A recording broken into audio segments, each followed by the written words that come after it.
what time is this going to start? She's actually talking to Cameron right now. We've been trying to wait for Betty to know we can see that she's coming from the parade. But we're going to go ahead and get started. Speaker report and all that stuff.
Test, test, test, test, test.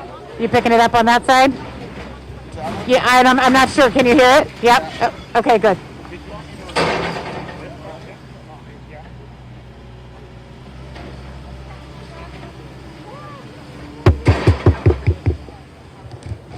As long as you got sound, we're good. Okay. Talking? All right. Yes. Perfect. Okay. Excellent.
ready? Is it on? Okay.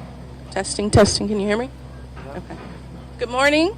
I'm Kendra Lewis with the Sacramento Housing Alliance, and we're here today for this press conference to see where we've been a few months later and talk about where we are now and the future of Miss Wanda Clark's property. I'd like to introduce Leah Miller from Habitat for Humanity. We'll say a few words.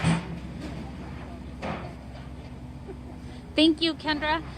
Without a doubt, this is an impossibly difficult and complicated situation that Ms. Clark has been forced to deal with for the past 10 years.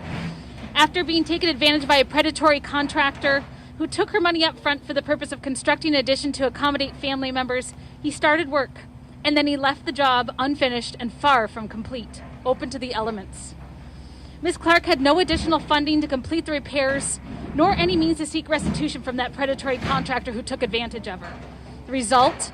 Great damage to a home that she worked hard for, and code fines that were financially unsurmountable, leading to eventual homelessness and receivership. By coming together collaboratively in support of Ms. Clark, community partners were able to work in partnership with the City of Sacramento and together achieve solutions addressing code fines and mounting receivership fees, and an agreement with the court to dissolve the partnership and thereby allow her to keep her property. However, a home of her own is something that Ms. Clark is still without. This is the middle chapter in an ongoing effort of advocacy for Ms. Clark. It's not the ending. And while Ms. Clark is no longer incurring costs and will be able to retain ownership of her land, there is still much more work to be done. We encourage those in Sacramento and beyond to connect with the Greater Sacramento NAACP and help Ms. Clark achieve a long-term housing solution where she can live and age in comfort, safety, and dignity. Ms. Clark's situation has served as an important catalyst for Habitat for Humanity and the City of Sacramento to further discussions about developing a citywide program that would help in-need residents access reliable, licensed contractors, as well as funding to complete critical home repairs, so the houses don't become health and safety code issues for families or for our community. We look forward to that ongoing work with the city to develop solutions for homeowners like Ms. Clark that offer opportunities to repair and preserve the existing affordable housing stock in our community long before the point of receivership or homelessness are even on the radar. The solutions that we've arrived at thus far would not have at all been possible if not for the Sacramento-Sierra Building and Construction Trades Council. It's my pleasure to now welcome up their Executive Director, Kevin Faraya. Good morning. Kevin Ferrer, the Executive Director of the Sacramento-Sierra's Building and Construction Trades Council. We were contacted about Miss Wanda Clark's story and her, which is a desperate and sad story indeed.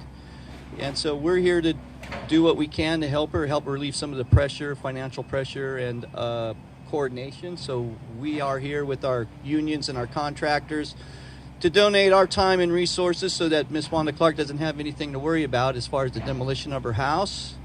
And we are looking forward to see what we can do with her to help relieve the pressure in the rebuild of her new home. And so thank you so much.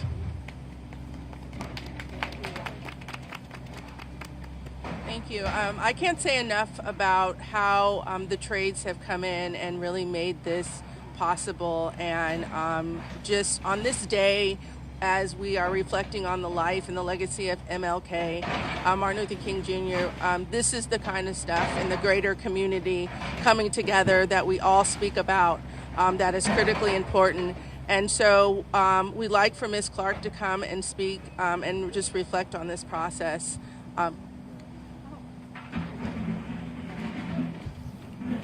Good morning. I would like to thank everybody for coming out and supporting me. And I really want to thank all the trades, Kendra Lewis, Shannon from Habitat, Aaliyah, and all the support that I have received from people. I am so grateful and thank you from the bottom of my heart. I would like to say that under circumstances, for me to remove from the now I'm lost for words. I have rehearsed this, but now I'm lost for words. Just to be thankful that I'm able to keep my land, even though I'm not able to live in my home at the present time. I am thankful. At least I have my land and be able to rebuild. Dealing with the receivership has been very hard for me. Ordinary for me they wanted me to give them $185,000, and the only way that I could remove the receivership is by tearing down my home. So that's why my home is being destroyed today. They have misplaced me, my grandchildren, my greats, and my great-great. We have nowhere to come now. So one day I hope to repair, and I would love to see the receivership not to have the power to do what they done to me to anybody else in the Sacramento area, and especially in what they consider the low-income areas. Because once they start, we can't win. There's no way for us to come back, because like I said, we do not have $185,000 to do anything, to pay them, when my house still remained the same after they won it in court. So what was I paying them for? To be homeless?